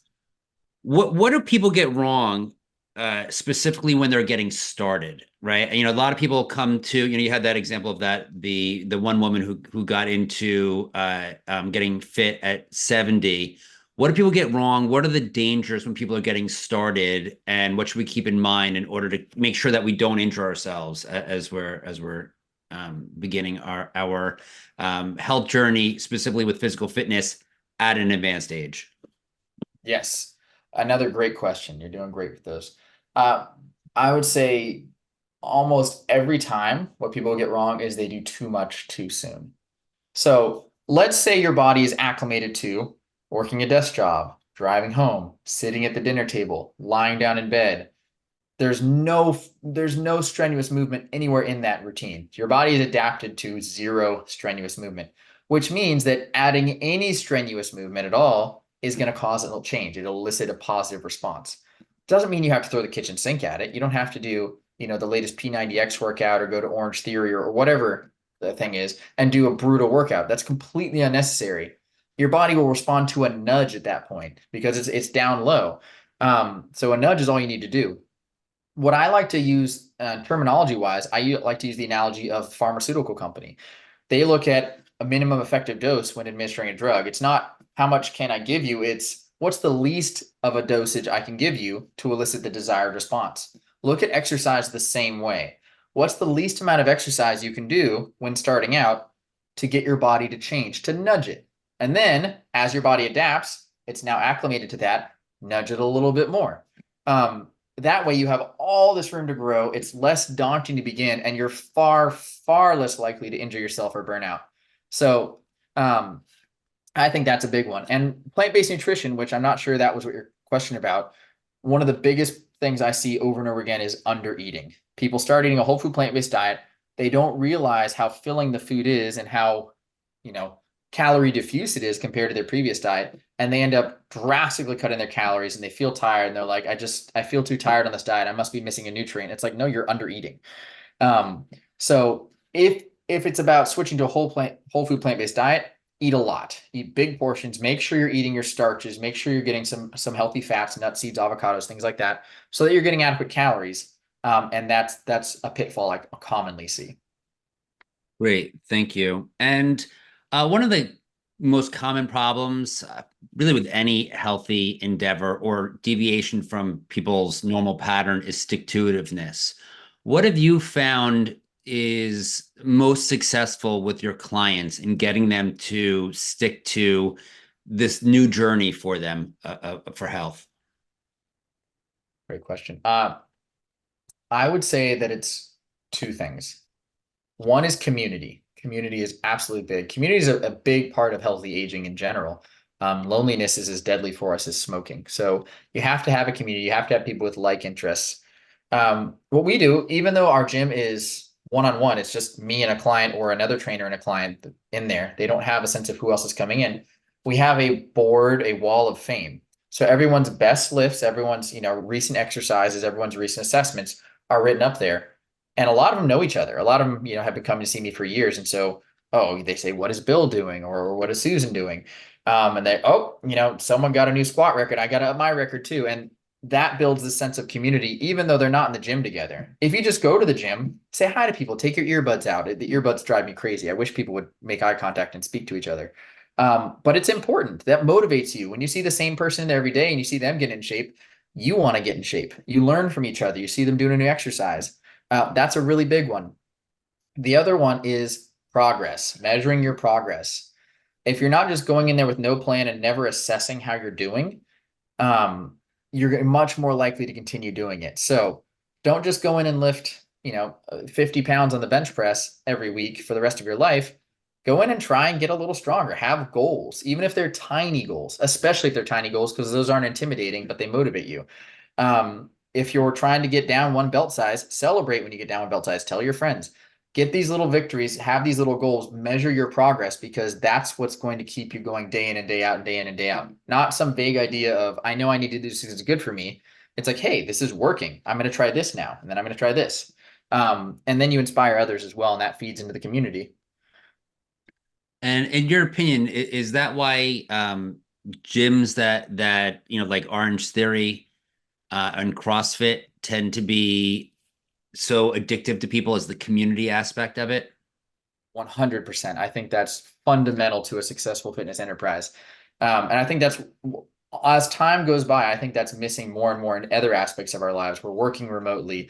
You go to schools or you go to gyms, like I mentioned, and people have their earbuds in, they're looking at their phone. We're completely cut off all the time. So if you go somewhere where people are patting you on the back, cheering for you, high-fiving you when you do something hard and you achieve it, it's absolutely a rush. And it's good for your brain. You're releasing, endorphins, dopamine, oxytocin. You're doing all these good things in addition to the healthy exercise. And that's feeding into that. So it's vitally important. And those are the fitness things that actually get that part right. Great. Thank you. Gonna have a couple of the audience members ask you a question. Patrick T, please state where you're from and ask your question. Patrick? Hello. Hi, Derek. Thank you for your presentation. I'm from the Netherlands. My question is, what exercise do you advise to train your core? Great question. I'm I won't say I'm lazy, but with my own training, I try to integrate core into other exercises because I don't have a lot of time and I don't want to spend a lot of time on core in particular. Um, I like a lot of hanging leg raises. For example, I can integrate those with push-ups or L-sits or dips. L-sits are another good one. I like a lot of planks and side planks, and you can do a lot of exercises from a plank position. With my clients, I tend to focus on some sort of hollow hold. So like a dead bug, a hollow hold, things like that. If you're familiar with these terms, they really emphasize lumbopelvic stability, trying to take that arch out of your lower back and engage your core instead. I focus on that and a lot of side planks because those correlate with less back problems, stronger core. And the primary function of the core musculature is stability more necessarily than dynamic movement, although it can do both and it should. So that's where I kind of focus is stability exercises. And how do we undo sitting all day? There's a great text by Dr. Stuart McGill. He's the lower back guy. Um, lower back pain is absolutely an epidemic in our society, and it's because of chairs. Chairs are one of the worst inventions humans have ever come up with, and there's a long list of bad inventions. Um, the short answer is get up often. It is much better to sit all day, but get up every 20, 30 minutes than it is to sit all day without getting up at all. That makes a massive difference. It's did you have a follow-up question? Sorry. Well, anyway, No, go ahead. sure. What I was going to say is the muscles along our spine, the muscles that stabilize our core, are designed to be active all day long, 100% of the time, unless we're asleep. That's how they've evolved. That's what they're designed to do. In a chair with a backrest, as soon as we start slouching, those muscles are allowed to completely relax. And that's not something they've ever done for the history of humankind, except unless we're asleep. So they're designed to have a very low workload all day long with occasional bouts of intense workload. That's how they're supposed to function. And they're just not designed to be relaxed for long stretches of time at all. They're always supposed to be engaged. And so, the evidence is pretty clear that even if you're working out a couple days a week, your risk of lower back injury is just as high if you have a sedentary job as someone who doesn't work out at all. So really interrupting those long bouts of sitting or using something where you have to engage your core like a stand-up desk is really, really beneficial for lower back pain. Great, thank you. Mhm. And I just had a question come in. What do you eat all day? What do you eat in a day? And what is your macronutrient ratios? And this is Great from questions. somebody. This is actually from John, who is behind the scenes here at The Real Truth About Health, and he's extremely into working out, and he loved your presentation. Oh, So glad he loved it. Hi, John. He's taking notes. Okay, good, good, good. Um, Granted, I've not competed in bodybuilding since 2017, 2018, so I'm a little out of it. And I mentioned I have 3 kids, so I'm just kind of surviving at this point. But typical breakfast for me, like what I ate this morning, big bowl of oatmeal, lots of fruit. Typical lunch is either leftovers from dinner because that's easy. Or my go-to is a great big salad, half a block of tofu. I like to sear the tofu in the pan, put tons of veggies on it, balsamic vinegar, so it's pretty low fat, and then a baked potato or something like that on the side. Sometimes I'll throw in banana ice cream afterwards. And then if you've read any of my stuff, especially from earlier years, I invented a smoothie with beans in it called a bean shake. That's one of my claims to fame when I was looking to bulk up with whole foods. That was one of the ways I got my protein and calories way up. And so I still have one of those almost every single afternoon, and it has all the superfoods in it. I put turmeric in it. I put, beet in it. I put black beans, lots of berries, flax meal, all the stuff. It's basically Dr. Greger's Daily Dozen in a blender. So I have that every afternoon. And then dinner is, generally some kind of like whole grain pasta or beans and rice dish or some kind of ethnic food. Like we love Thai food, we love Indian food. So that's typically what I'm eating in a day. I will oftentimes after strength training have a protein shake. But that's just about the only protein I ever supplement, whereas I used to have multiple shakes a day. I definitely don't do that now. I don't even have one every day. And macronutrient ratio, I don't look at ratios. That's the percentage of calories. I look at actual grams.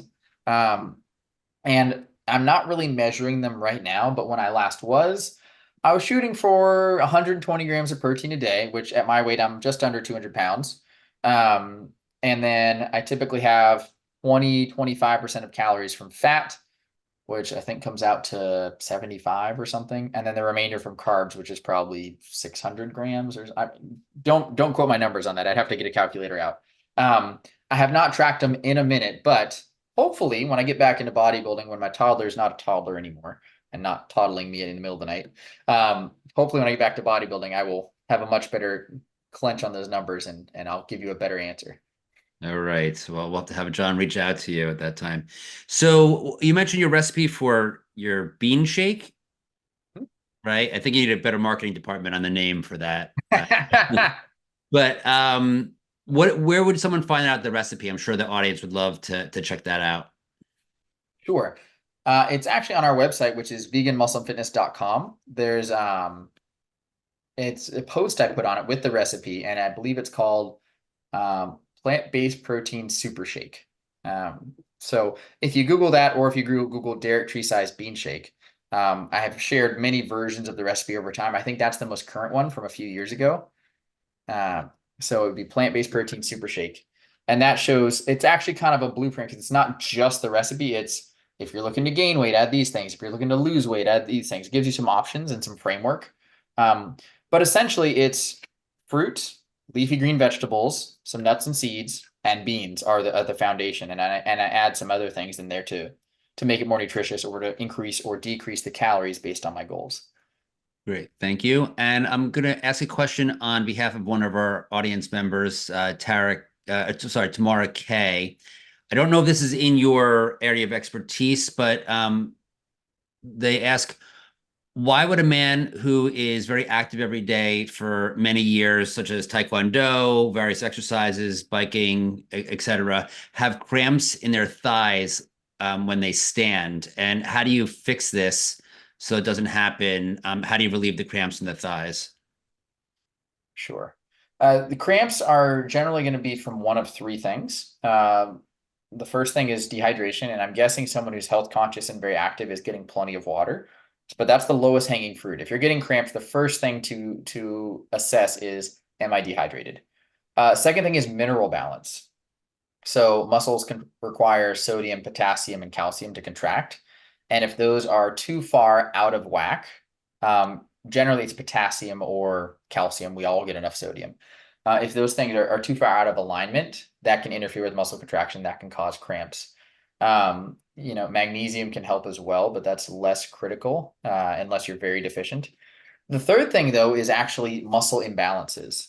And that's something that I work with more is if you're getting lots of cramps in your thighs, it's probably that your thighs are overworking because something else is being compensated for.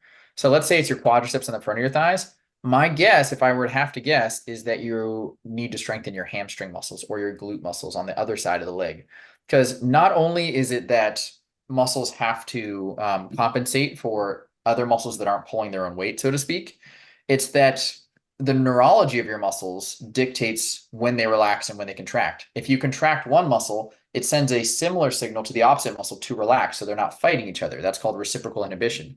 So if you have really, really weak hamstring muscles, for example, that are never contracting, they're also never sending that reciprocal inhibition signal to your quadricep muscle on the other side to relax.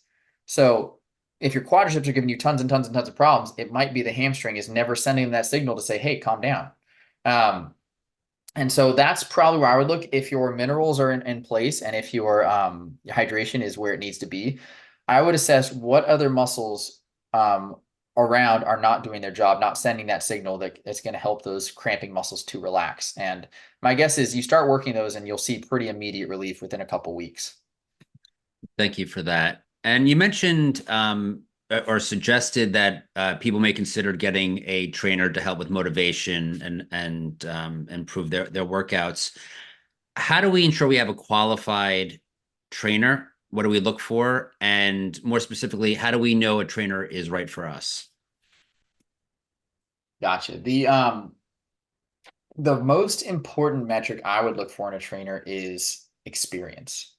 There's a lot of great personal trainer certifications out there, nationally accredited ones. I could rattle off a few if you guys are interested, but I'm not gonna. You can look that up pretty easily with a Google search.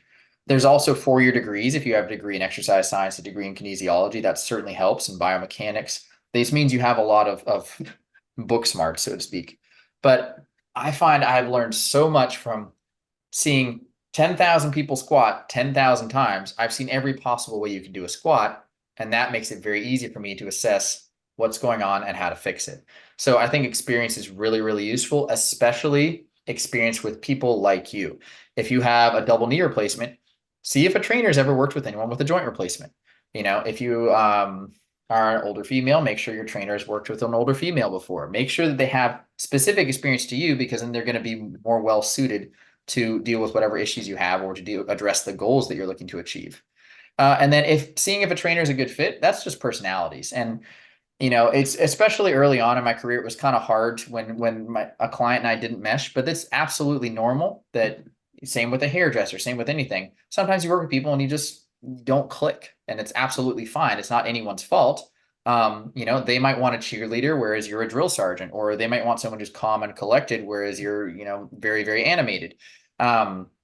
So if you try someone, it's not a good fit, don't feel bad about it. Be like, hey, I like it. You know lots of stuff. I think you're doing a great job, but I'm going to try someone else and just see if we have a little more rapport. No big deal.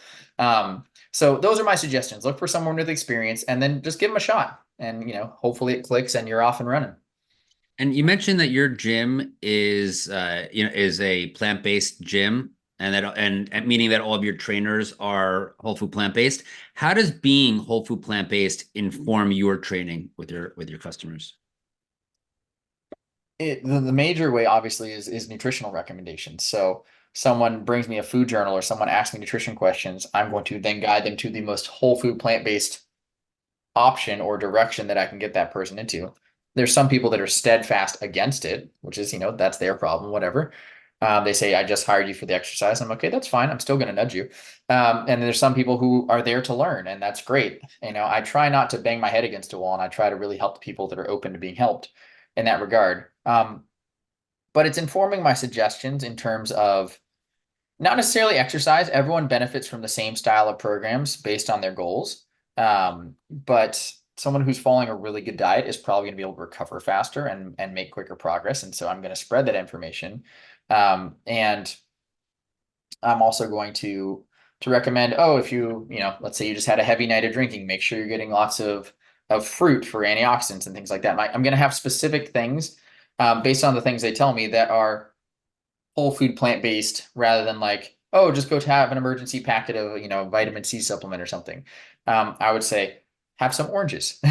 So it's very much informs me in a subtle way in that regard. I can give advice or nudge or feedback that's pointing people in the whole food option of whatever their situation is.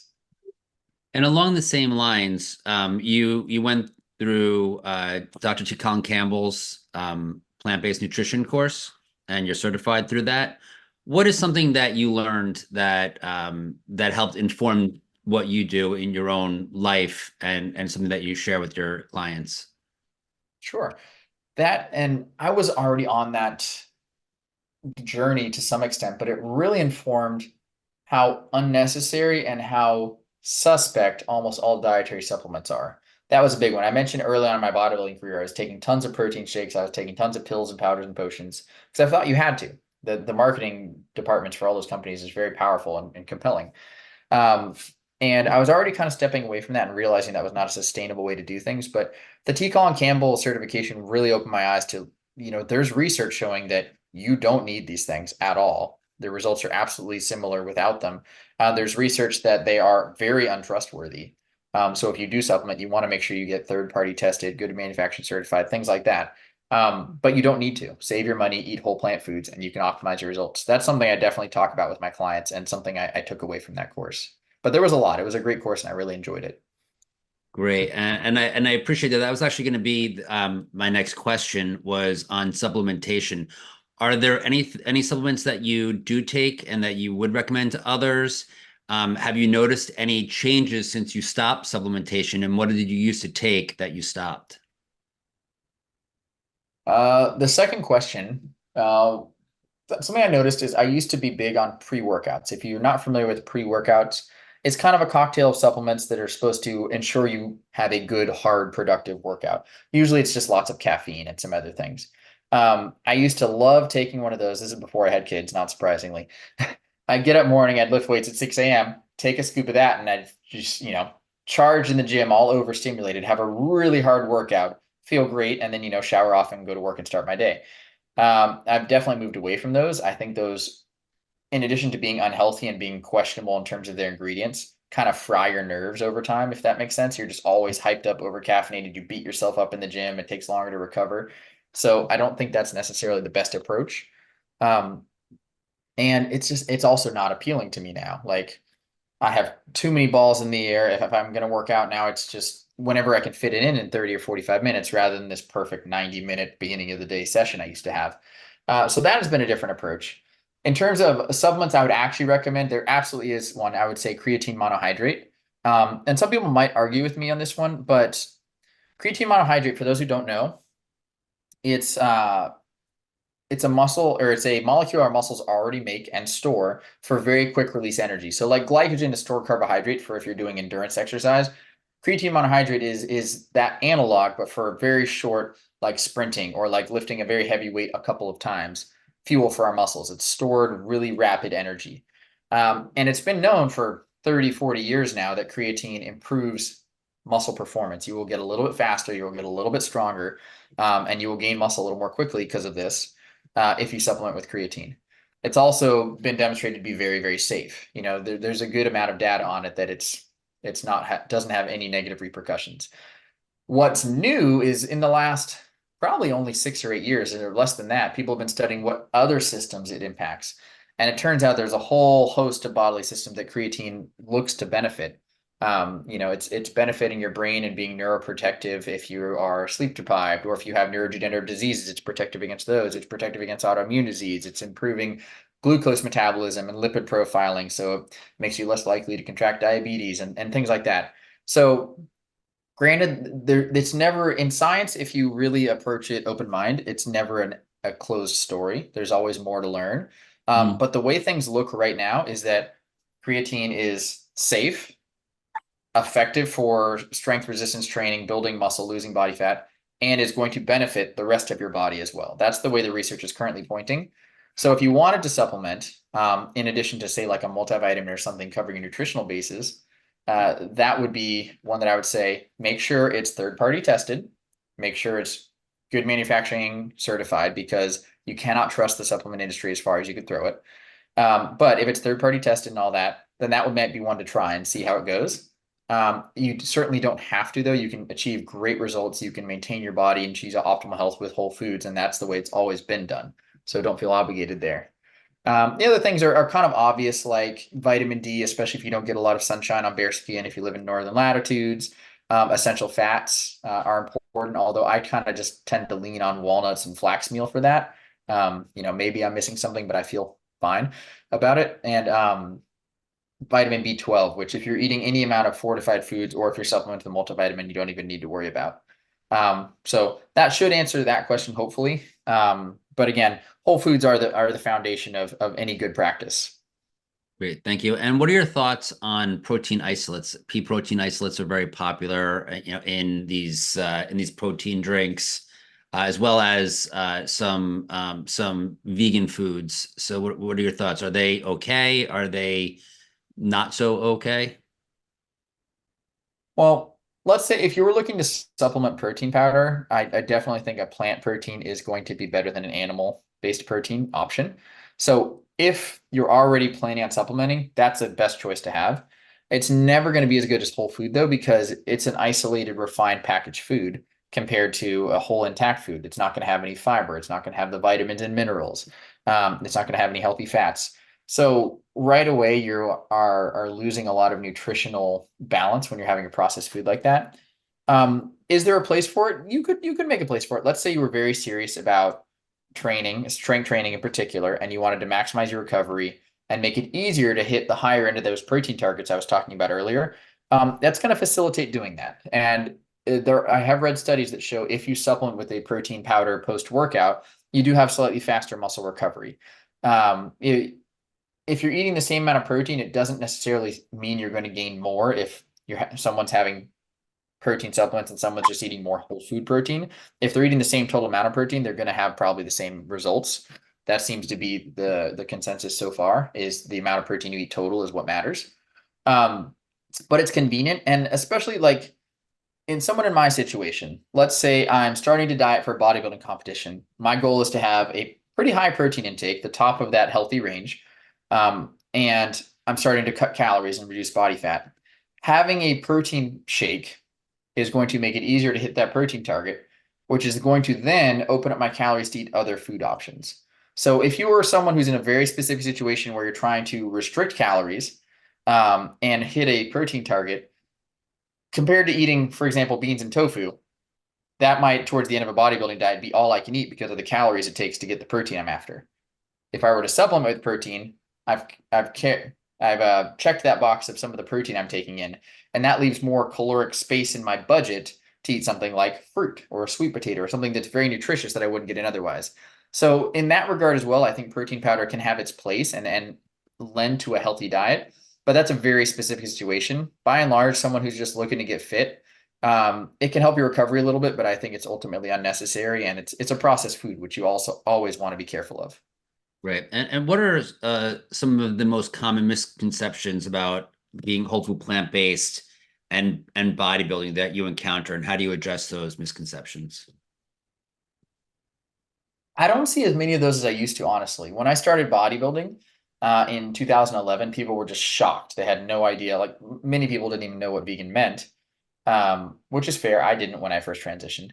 But nowadays, it's so mainstream, so commonplace, and enough people have seen films like Game Changers or heard about athletes trying a vegan diet that there are a lot less of those conversations, which is refreshing. I'm glad so many people are more informed than they used to be. Misconceptions are still generally around protein, around eating enough, around carbs as well, especially because the low carb dogma tends to really be persistent. I don't know why. But people are like, how on earth do you not eat carbs if you're on a vegan diet and all you can eat is carbs? It's like, I eat carbs and I do great and I love it. It's wonderful. Um, so those tend to be the two things. And my answer for proteins is the same that I just gave you guys a minute ago. It's focus on beans, focus on nuts and seeds, focus on tofu and tempeh. Granted, those aren't pure protein the way a skinless chicken breast is, but they're much higher in protein than most other plant foods. And in terms of carbohydrates, how I address that question is my metabolism sped up when I became plant-based. I noticed I lost body fat and I had to eat more food to maintain my weight than I used to. And that's still the case. It is easy for me to reduce it, yay carbs. It's easy for me to reduce body fat while still eating a good amount of carbs. I'm still lowering my total calories, but in competing with Team Plant Built, which is a team of plant-based bodybuilders and strength athletes, they all pretty much say the same thing, is they are able to maintain a much higher carb intake while they're dieting, even though they're still cutting calories, than they used to as omnivores or than our omnivore counterparts can. You go behind stage at a bodybuilding show where everyone's been dieting for 3 or 4 months and they're zombies. Whereas the vegans are chipper. We're chatting. We're feeling good. I'm hungry. Yeah, I want to go ice cream after the show, but I'm not at death's door, and that's a big difference. So you're eating healthy foods, and your body is more responsive to these things. So one of the things that people have been scared of, I think somewhat culturally, is the idea that soy is bad for you. It has the phytoestrogens. Do you encounter that? And what are your thoughts on soy? I still encounter that a little bit, and in fact, I think it's a shame because you see less soy milk in the grocery stores than you used to. You see less soy milk at cafes as a milk alternative than you used to, and I think it's because of that fear mongering. Which is too bad because soy milk is absolutely healthy. Soy in general, it's a great source of protein if you're on the hunt for protein. It's got omega-3 fats. It's got lots of minerals and calcium. It's a good amount of fiber. So it's a very, very healthy food. In terms of the phytoestrogens in particular, I always have to ask, my follow-up to someone who talks to me is that, like, why soy in particular? There are many plants that have phytoestrogens. Animals have hormones, including estrogen. Plants also have hormones, including estrogen. Why is everyone so focused on soy?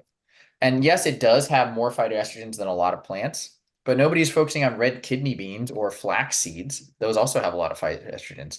So why? And my only rational idea that I can come up with and answer that question is that it's competitive for the dairy industry. So, or that in particular, but meat in general, is that soy is under a lot of scrutiny, and so they're grasping at straws of what might be wrong with it as phytoestrogens, whereas nobody's worried about flax meal. Flax meal is not going to muscle out dairy milk at the grocery store counter, so there's no scrutiny there. But I also would say, okay, so yes, absolutely, soy does have this phytoestrogen. What does that do to us? Like, let's not just be knee-jerk frightened of the word estrogen.